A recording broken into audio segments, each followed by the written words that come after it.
Bismillahirrahmanirrahim. Dear students, welcome to our channel Desert Rose Psychics. Here you will get the knowledge you want. I'm your physics teacher Samra Ijaz. Today our topic is measurements. Chapter 1 from Physics Fundamental of Physics. Our content is what is physics, branches of physics, international system of units, changing units, physical quantities, time, density. Our first question is what is physics?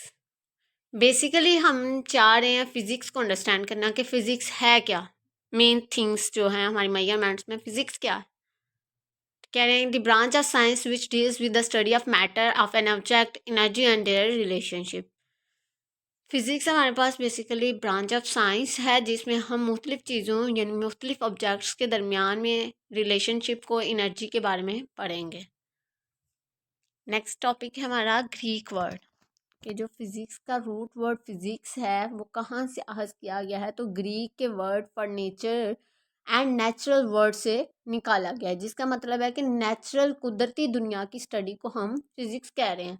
Physics itself is the study of natural word and the interactions between objects and energy in any given environment. Next है branches of physics. इधर हम main branches of physics का जिक्र कर रहे हैं, जैसे कि मैकेनिक्स है, heat, sound, light, electricity and magnetism, nuclear physics, quantum physics. Role of physics in our daily life कि फिजिक्स हमारी डेली लाइफ में क्या इंपॉर्टेंट रोल अदा कर रहा है. तो फिजिक्स का हमारी डेली लाइफ में अगर बेसिकली देखा जाए तो बहुत ज़्यादा इंपॉर्टेंट रोल है. ये हमारी रोज़मर्रा की ज़िंदगी में बहुत ज़्यादा यूज़ हो रही है. फॉर एग्जांपल अगर हम घर में मशीनरी यूज़ कर रहे हैं, घर में इलेक्ट्रिसिटी यूज़ कर रहे हैं, तो वो भी फिज़िक्स की वजह से है, क्योंकि ये सारी चीज़ें जो हमारे इर्द गिर्द हैं, फैक्ट्रीज़ में, इंडस्ट्रीज़ में मशीनरी यूज़ हो रही है, इलेक्ट्रिसिटी यूज़ हो रही है, मशीनरी हम जो वैसे यूज़ कर रहे हैं, ये सारा किस पे डिपेंड कर रहा है. ये सारी की सारी चीज़ें basically laws of and principles of physics पे अमल कर रही हैं.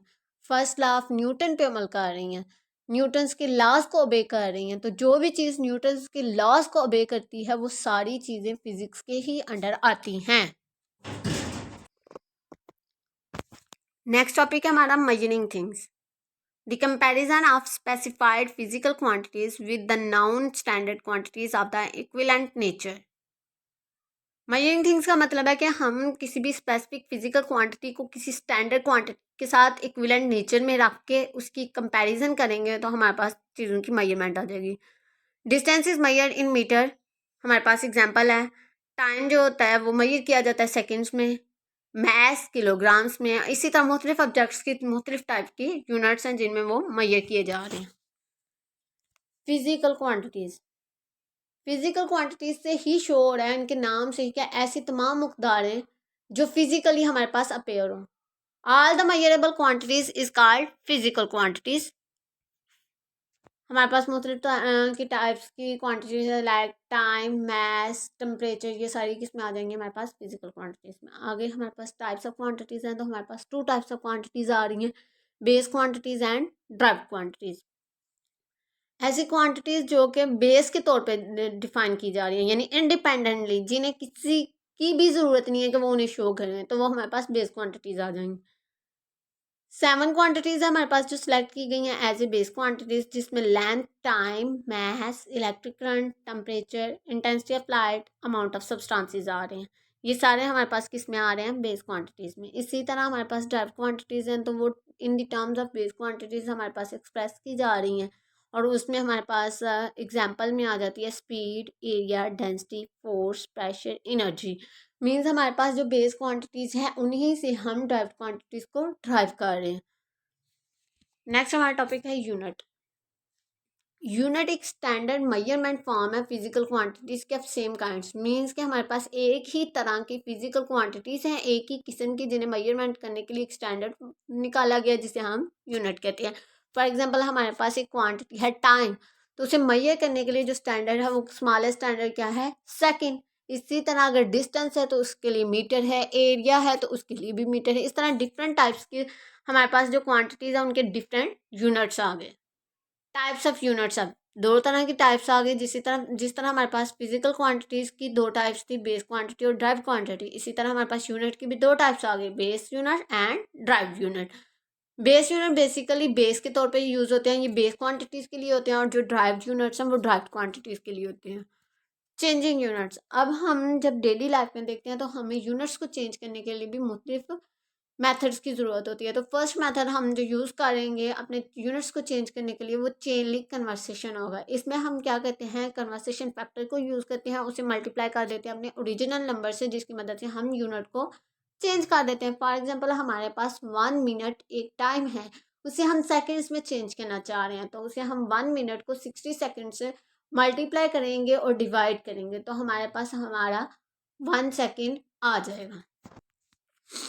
हमारा नेक्स्ट टॉपिक है साइंटिफिक नोटेशन, यानी हम अपनी ही दी हुई किसी वैल्यू को, जो कि बहुत बड़ी हो या बहुत छोटी हो, तो उसे एक नंबर में एक्सप्रेस करेंगे, जिसे हम साइंटिफिक नोटेशन कहते हैं। फॉर एग्जांपल हमारे पास क्वेश्चन है 5000। 5000 की रिटर्न फॉर्म में जो साइंटिफिक नोटेशन आ रही है वो है 5 × 10⁻³ the number 0.3 is written in 3.0 × 10⁻²। तो ये हमारे पास बेसिकली साइंटिफिक नोटेशन आ जाती है। नेक्स्ट टॉपिक है टाइम। टाइम का क्या मतलब है, वक्त। टाइम इज चेंज और the interval over which the changes occurs. Time एक ऐसा इंटरवल है जिसमें चेंजेस अकर आ रही हैं। इसके दो एस्पेक्ट्स होते हैं।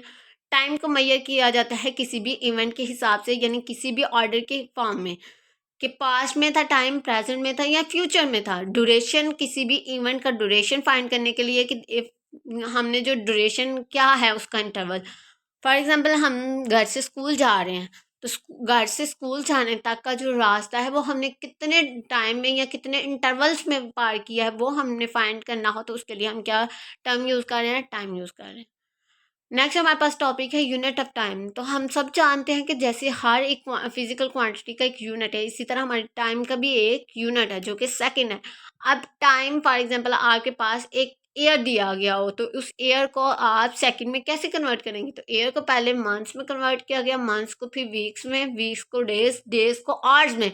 अब हम सब जानते हैं कि हमारे पास एक दिन में 24 आवर्स होते हैं। 24 आवर्स में कितने मिनट्स हैं, पहले वो फाइंड करेंगे। तो एक घंटे में हमारे पास 60 मिनट, 60 मिनट में 60 सेकंड्स, इस तरह करके हमने टाइम को सेकंड्स में कन्वर्ट कर लिया।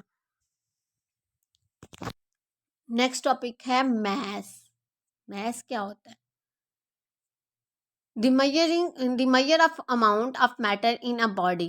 किसी भी बॉडी का मैटर का अमाउंट को मेजर करना क्या हो जाएगा, हमारे पास मैस हो जाएगा, और इसका ऐसा यूनिट हमारे पास किलोग्राम है। Note, the mass of a body does not change at any time. कह रहे हैं कि जो कोई भी बॉडी है उसका टाइम किसी भी वक्त चेंज नहीं हो सकता। Only for certain extreme cases when a huge amount of energy is given और टेकन फ्रॉम अ बॉडी। ये सिर्फ तभी मुमकिन है जब किसी बॉडी को एक्सट्रीम केस में या तो बहुत ज़्यादा अमाउंट में एनर्जी दे दी जाए या फिर उससे एनर्जी ले ली जाए, देन उसका टेम्परेचर मैस डिफरेंट हो सकता है। मैस एकदम से चेंज नहीं होता, मैस किसी काज की वजह से चेंज होता है। Another definition of mass is the kilogram is defined in the terms of platinum iridium standard mass kept near the Paris. Measuring of on atomic scale, the atomic mass unit is defined in the terms of atom carbon is usually used 12. क्या कह रहा है कि अगर हम atomic level पे अपने mess unit को डिफाइन करें तो एटम का कार्बन नंबर 12 जो है वो हम यूजुअली यूज करते हैं एज ए मैस। हमारा लास्ट टॉपिक है डेंसिटी। डेंसिटी क्या होती है, थिकनेस, यानी किसी की भारीपन, किसी का वजन कह लें। Density of a material is the mass by unit volume. Means उस कोई बॉडी है उसका वॉल्यूम क्या है, उसका मास क्या है, दोनों को मेजर करेंगे, दोनों को डिवाइड कर देंगे तो हमारे पास हमारी वैल्यू डेंसिटी की आ जाएगी। अब हमारे पास डेंसिटी में सबसे हल्की डेंसिटी की अगर मटेरियल देखा जाए, उसकी एग्जांपल देखी जाए, तो वो हमारे पास वुड आती है। और एक बात और माइंड में रखिएगा कि जिस चीज़ की डेंसिटी कम होगी वो पानी में अगर हम डालेंगे तो वो डूब जाएगी, कि ऊपर आ जाएगी उसकी सतह पे। तो इसका आंसर ये है कि हमारी जिस चीज़ की डेंसिटी कम होती है ना, वो पानी में रखने से पानी की तह पे आ जाती है ऊपर। और इस बात की बेस्ट एग्जांपल हमारे पास वुड है कि हम वुड को जब पानी में फेंकते हैं तो वो पानी के अंदर डिप नहीं होती, बल्कि पानी के ऊपर तैरती रहती है। Thanks for watching students. I hope आपको समझ आ गई होगी। अगर आपका कोई भी क्वेश्चन है तो आप कमेंट बॉक्स में आएँ, क्वेश्चन करें, हम आपको आंसर ज़रूर देंगे। और चैनल को सब्सक्राइब करना बिल्कुल मत भूलिएगा।